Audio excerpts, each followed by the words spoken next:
আল্লাহ রাব্বুল আলামিন বলছেন, আমি কি তোমাদের সঙ্গে এ ওয়াদা করি নাই, এই অঙ্গীকার করি নাই, ইয়া বানি আদম, হে আদমের সন্তানেরা, আল্লাহ তা'বুদুশ শাইতান, শয়তানের ইবাদত করবে না। প্রত্যাখ্যান করলেন। ইন্নাহু লাকুম আদুউম মুবিন, তার কারণ শয়তান তোমাদের স্পষ্ট শত্রু। তাহলে শয়তানের ইবাদত না করি কার ইবাদত করব? আল্লাহ সেটাও বলে দিচ্ছেন, ওয়া আনি'বুদুনি হাদা সিরাতুম মুস্তাকিম। শুধু শয়তানের ইবাদত করবা না বলেই ক্ষান্ত হন নাই, প্রত্যাখ্যান শুধু করে দেন নাই, অস্বীকার শুধু করে দেন নাই, প্রতিরোধ শুধু করেন নাই, এর বিপরীত যা করতে হবে, যা পালনীয়, যা করণীয়, সেটিও আল্লাহ তাআলা স্পষ্ট। এখান থেকে একটি শুধু শিক্ষা আমরা গ্রহণ করি এই শব্দটি থেকে, সেটি হলো এই যে দেখুন, লা ইলাহার মধ্যে প্রথমে কিন্তু প্রতিরোধ করা হয়েছে সর্বপ্রকারের ইলাহাকে, ইল্লাল্লাহ বলে আল্লাহর উলুহিয়াতকে সাব্যস্ত করা হয়েছে, প্রমাণ করা হয়েছে। এখান থেকে একটি বিষয় আমরা যদি শিখতে পারি, এবং যে বিষয়টি কোরআন এবং হাদিসের বিভিন্ন আয়াতের মধ্যে এবং বিভিন্ন হাদিসের মধ্যে আমাদেরকে শিক্ষা দেওয়া হয়েছে, এটা হলো একটা মূলনীতি। জীবনের সর্বক্ষেত্রে এটা মনে রাখবেন। সেটি হচ্ছে, কোন একটি বিষয়কে শুধু প্রত্যাখ্যান করলেই চলবে না, না মানলেই চলবে না, এর বিপরীতে আপনি কি মানবেন সেটিও আপনাকে নিশ্চিত করতে হবে। আপনাকে বললেই চলবে না আমি ভাত খাবো না, তাহলে বলতে হবে তুমি কি খাবা, এটা বলতে হবে, নাহলে তো না খেয়ে মরবে।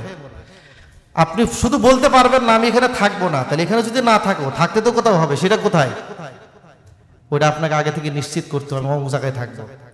আমি অমুককে বিয়ে করব না, অমুককে যদি তুমি না করো তাহলে কাকে করবা বলতে হবে।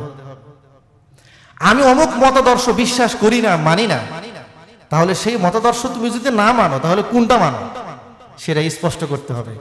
আমি অমুক দলকে মানি না, বুঝলাম, তাহলে কাকে মানো এটা বলতে হবে। অর্থাৎ দুইটি বিষয় রয়েছে, কোন একটি বিষয়কে আপনি যদি প্রত্যাখ্যান করেন, প্রতিরোধ করেন, এর বিপরীতে আরেকটি বস্তুকে আপনাকে অবশ্যই সাব্যস্ত করতে হবে, সেটিকে আপনার পরিকল্পনার মধ্যে রাখতে হবে এবং তা নিশ্চিত এবং বাস্তবায়ন হতে হবে। যদি না হয়, মাঝামাঝি গ্যাপ থেকে যায়, আপনি বিভ্রান্ত হবেন। কথাটা কি বুঝাতে পারতেছি? সর্বক্ষেত্রে মনে রাখবেন এই বিষয়টিকে। আল্লাহ রাব্বুল আলামিন এই একটি বিষয় বলে সামনের দিকে আগায়। এখান থেকে এই বিষয়টি আমরা শিখি যে লা ইলাহা বলে যেমন প্রত্যাখ্যান করা হয়েছে, কোনো ইলাহা নাই, তাহলে কোনো ইলাহা যখন নাই, তাহলে কি ইলাহা ছাড়া মানুষ থাকবে, রব ছাড়া থাকবে? পরবর্তী তা বাস্তবায়ন করা হয়েছে, যিনি আছেন তিনি কে? এখান থেকে আপনাকে এই শিক্ষাটা নিতে হবে, আপনি কোনো বিষয়কে শুধু প্রত্যাখ্যান করতে পারবেন না, অস্বীকার করতে পারবেন না, প্রতিরোধ করতে পারবেন না, আন্দোলন করতে পারবেন না, কিন্তু করলে এর বিপরীতে আপনাকে কি রাখতে হবে?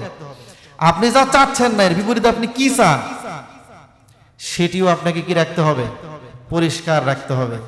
আপনি একটি বিষয়ে প্রত্যাখ্যান করলেন, আর 2 বছর 3 বছর পর গিয়ে তার বিপরীতে আরেকটি বিষয়ে সিদ্ধান্ত নিচ্ছেন, আপনি বিভ্রান্ত হবেন। পরিকল্পনা ঠিক রাখতে হবে। এই বিষয়টিকে দেখুন, একটি বিষয়ে কোরআনুল কারীমের মধ্যে এবং হাদিসের মধ্যে অনেক এই বিষয়টিকে বোঝানো হয়েছে। আমি কয়েকটা আপনাদের সঙ্গে তুলে ধরি। সর্বপ্রথম দেখুন, আমরা ইবাদত করব কার? আল্লাহ কিন্তু এটা শুধু বলেন না যে শুধু আমার ইবাদত করো, এর পাশাপাশি বিপরীত বস্তুরা বলে দিয়েছেন কার ইবাদত করা যাবে না। কথাটাকে বুঝতেছেন? যেমন আল্লাহ তাআলা বলেছেন, ওয়ালাকাদ বা'আসনা ফি কুল্লি উম্মাতির রাসূলান আন ই'বুদুল্লাহা ওয়াজতানিবুত তাগুত। সব নবী এবং রাসূলদেরকে আমি পাঠিয়েছি বিপরীত দুইটি বিষয় স্পষ্ট করে দেওয়ার জন্য। এক তো হলো তোমরা ইবাদত করো, আন ই'বুদুল্লাহ, ইবাদত করবে কার? এখানে কিন্তু শুধু ক্ষান্ত নয়, বিপরীত যা করা যাবে না তাও আল্লাহ তাআলা বলে দিয়েছেন, ওয়াজতানিবুত তাগুত, আল্লাহ তাআলা ছাড়া যারাই তার স্থানে বসেছে তারাই হচ্ছে তাগুত, তাদেরকে তোমরা কি করো? প্রত্যাখ্যান করো। শুধু তাই নয়, বরং যত নবী এবং রাসূল এসেছেন তারা মৌলিক যে দুইটি বিষয় বলেছেন, দেখুন দুইটি বিপরীতমুখী বিষয়। যেমন আল্লাহ বলছেন, রুসুলাম মুবাশশিরিনা ওয়া মুনযিরিনা লিআল্লা ইয়াকুনা লিন-নাসি আলাল্লাহি হুজ্জাতান বা'দার রুসুল ওয়া কানা আল্লাহু আজিজান হাকীমা। আমি যত নবী এবং রাসূলদেরকে পাঠিয়েছি এরা যেমন ছিলেন মুবাশশিরিন, ভালো কাজ করো, লাভ কি? জান্নাত পাবে, সুসংবাদ দিয়েছেন। এর বিপরীতে তারা ছিলেন কিন্তু মুনজিরিন, খারাপ কাজ করো না, করলে জাহান্নামে যাবে। সুসংবাদ যেমন দিয়েছেন এর বিপরীত ভীতি প্রদর্শন করেছেন। শুধু একমুখী না, দুইমুখী। আল্লাহ রাব্বুল আলামিন আরো বলছেন, দেখুন, وَأَنَّ هَذَا صِرَاطِي مُسْتَقِيمًا فَاتَّبِعُوهُ وَلَا تَتَّبِعُوا السُّبُلَ فَتَفَرَّقَ بِكُمْ عَنْ سَبِيلِهِ ذَلِكُمْ وَصَّاكُمْ بِهِ لَعَلَّكُمْ تَتَّقُونَ। এটাই হচ্ছে আমার পথ, ফাত্তাবিউহু, আমার পথের অনুসরণ করো। ভালো কথা, ইতিবাচক। এর বিপরীতে কি করবে না? ওয়ালা তাত্তাবিউস সুবুলা, আমার পথ ছাড়া আরো বহু পথ আসবে, সামনে পিছনে ডানে বামে, পথের অভাব থাকবে না, এগুলো যেন অনুসরণ করিও না। ফাতাফাররাকা বিকুম আন সাবিলিহি, পথগুলি তোমাদেরকে বিভিন্ন পথে আমার পথ থেকে সরিয়ে বিভ্রান্ত করে ফেলবে। তোমরা দলাদলি করতে শুরু করবে, মারামারি করতে শুরু করবে, পথ হারা হয়ে যাবে, নীতিভ্রষ্ট হবে, পথ ভ্রষ্ট হবে। উভয় কথা বলেছেন, যেমন আমারটা অনুসরণ করো, বিপরীতটা বলে দিয়েছেন অন্যগুলো অনুসরণ।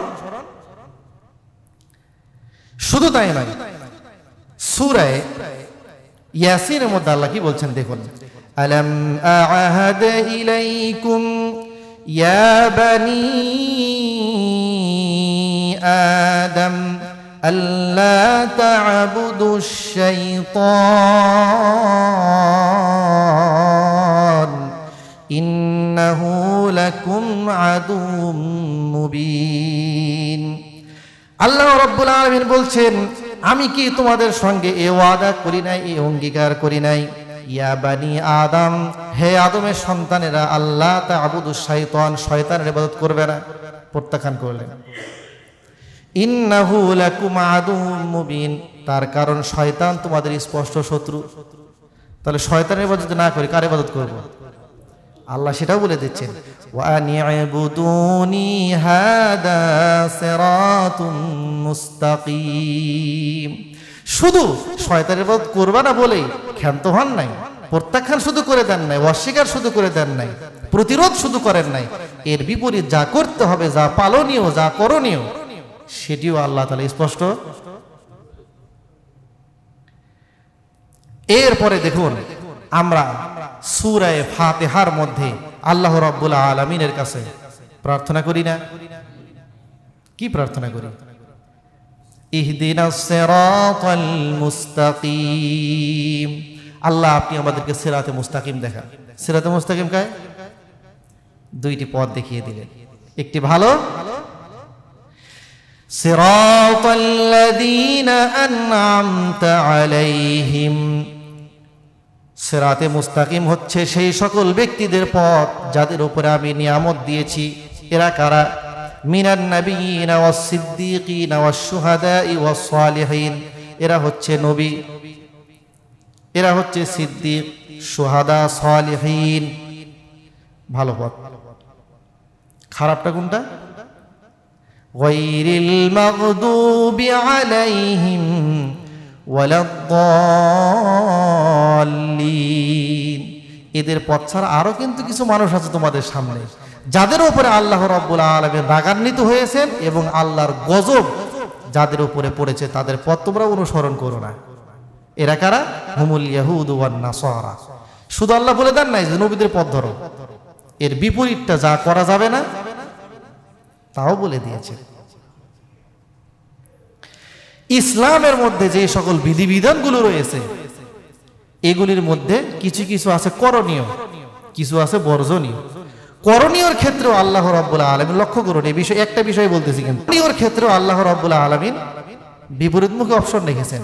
যেমন রোজা রাখো, আল্লাহ রোজা রাখতে পারি না, তাহলে কি করবে? ফাইদ্দাতুম মিন আইয়ামিন উখার, অন্য সময় তুমি রেখে দাও, অসুস্থ যদি থাকো সুস্থ হওয়ার পরে রেখে দাও। আল্লাহ তাও পারি না, আমি একদম বৃদ্ধ হয়ে গিয়েছি, কি বিধান? ফিদিয়া দিয়ে দাও। এর যে ফিদিয়া আসে নির্দিষ্ট পরিমাণ, সেটি আদায় করে দাও। বিপরীতমুখী অপশন রাখেন নাই? রেখেছেন। এইরকম ভাবে ইসলামের মধ্যে নিষিদ্ধ যে বিষয়গুলি রয়েছে, এগুলির মধ্যেও আল্লাহ রাব্বুল আলামিন শুধু নিষেধ করে দেন নাই, বরং তার বিকল্প পথ পদ্ধতি কি আল্লাহ তাআলা তাও শিক্ষা দিয়েছেন। যেমন জেনার ক্ষেত্রে আল্লাহ রাব্বুল আলামিন বললেন, ওয়ালা তাকরাবুজ জিনা ইন্নাহু কানা ফাহিশা ওয়া সাআ সাবিলা। জেনার ধারে কাছেও যায়ও না। আল্লাহ আপনার এটা বলার দরকার কি? জেনার ধারে কাছে যায়ও না, আপনি যৌন শক্তি নিয়ে যান, আমরা এমনিতেই যাব না। না, যখন আমি দিয়েছি তা পূরণ করার জন্য উপযুক্ত ক্ষেত্র জায়গাও। ওয়ানকিহুল আয়ামা মিনকুম والصالحين من عبادكم وإمائكم إن يكونوا فقراء يغنيهم الله من فضله والله واسع عليم। আল্লাহ বললেন, যে সকল পুরুষ নারী অবিবাহিত আছে ওদেরকে বিয়ে দিয়ে দাও। কিছু না আল্লাহ গরিব, আয় কম, একদম নাই তা না, আয় কি কম। ইয়াকুনু ফুকারা, ওরা যদি ফকির হয়, মিসকিন কিন্তু বলেন নাই, ফকির মানে যার কিছু আছে। যদি ফকির হয়, ইউগনিহিমুল্লাহু মিন ফাদলিহি, আল্লাহ তাআলা তাদেরকে ধনী বানিয়ে দিবেন। বিকল্প পথ দেন নাই? কথা বলেন, দিয়েছে। শুধু তাই নয়, যেমন বললাম, বাবা, ছেলে, মেয়ে আপনাকে জিজ্ঞেস করতেছে, আব্বা আমি অমুককে বিয়ে করতে চাই। আপনি বলবেন যে না, তাকে করা যাবে না। তাহলে করা যে যাবে না শুধু এতটুকু বললে হবে না, আপনাকে কিও বলতে হবে, কাকে করা যাবে এটা বলতে হবে। বিপরীতমুখী বস্তুরও আপনাকে বলতে হবে। যেমন আল্লাহর নবীর একজন সাহাবিয়া হযরতে ফাতেমা বিনতে কায়েস রাদিয়াল্লাহু তাআলা আনহা, লক্ষ্য করুন, তার স্বামী তাকে তালাক দিয়ে দিলেন। তালাক দিয়ে দেওয়ার পরে তাকে বললেন, তুমি ইদ্যত পালন করো। ইদ্যতের মধ্যে কারোর সঙ্গে বিবাহ বন্ধনে আবদ্ধ হওয়া যাবে না। ইদ্যত শেষ হলে তুমি আমাকে জানাবে। ইদ্যত শেষ হয়ে গেল। ফাতেমা বিনতে কায়েস রাদিয়াল্লাহু তাআলা আনহা তিনি নবীজির কাছে এসে বললেন, হুজুর আমাকে আপনার দুইজন সাহাবী প্রস্তাব দিয়েছে আমার ইদ্যত চলা অবস্থায়। একজন হচ্ছে আপনার এই সম্বন্ধী কিংবা শালক মুআবিয়া ইবনে আবি সুফিয়ান, আর আরেকজন হচ্ছে আবু জাহাম। এই দুইজন আমাকে প্রস্তাব দিয়েছে, আমি কাকে বিয়ে করব? নবীজি বললেন, কাউকে করা লাগবে না। কি বললেন? কাউকে করতে হবে না। কেন? কারণ কি? তার কারণ হলো, আম্মা আবু জাহাম ফালা ইয়াদউ আসাহু আন আতিকিহি। তার কারণ হচ্ছে আবু জাহাম সে অত্যন্ত রাগান্বিত, কঠোর মেজাজের মানুষ, ঘাড় থেকে কখনো লাঠি নামায় না, একটু কম বেশি হলে প্রহার করবে, ওরে বিয়ে করতে হবে না। ওয়া আম্মা মুআবিয়াতু ফাসউলুকুন লা মালা লাহু। আর মুআবিয়া সে হচ্ছে নিতান্তই দরিদ্র মানুষ, স্ত্রীর ভরণ পোষণ দেওয়ার এখন পর্যন্ত তার ক্ষমতা নাই, তাকেও বিয়ে করতে হবে না। শেষ, তুমি এখন যা হবে করো। নবীজি তাই করেছেন। ওদের দুজনে বিয়ে করতে হবে না, শেষ, তুমি এখন কি করবা করো। না, নবীজি এটাও বলে দিয়েছেন, ইনকিহি উসামা ইবনে যায়েদিন, আমার যে পালক পুত্র যায়েদ বিন সাবিত না যায়েদ বিন হারেসা, তার একটি ছেলে আছে, আমার পালক নাতি ওসামা, তারে তুমি বিয়ে করো। তিনি বললেন, হুজুর কারিহিতু, ও তো দেখতে সুন্দর না, আপনার ছেলে দেখতে খুব সুন্দর, কিন্তু আপনার নাতি দেখতে সুন্দর না, আমি তারে বিয়ে করব না। নবীজি বললেন, তাকে বিয়ে করো। দ্বিতীয়বার যখন তিনি বিয়ে করলেন, দ্বিতীয়বার যখন বললেন নবীজি, তখন তিনি প্রস্তাবে রাজি হয়ে গেলেন, বিয়ে করলেন। ফাজাআলাল্লাহু ফীহি খায়রান ওয়াগতাবাতু বিহি। আল্লাহ তাআলা এমন বরকত দিয়েছেন, পরবর্তীতে আমি ঈর্ষা করতাম যে আমি যেরকম স্বামী পেয়েছি এরকম স্বামী অন্যের ভাগ্যে খুব কমই জোটে। বিপরীত বস্তু, বিপরীত অবস্থা এবং পরবর্তী মানে পদক্ষেপ, এটিও ইসলাম সর্বক্ষেত্রে শিক্ষা দিয়েছে।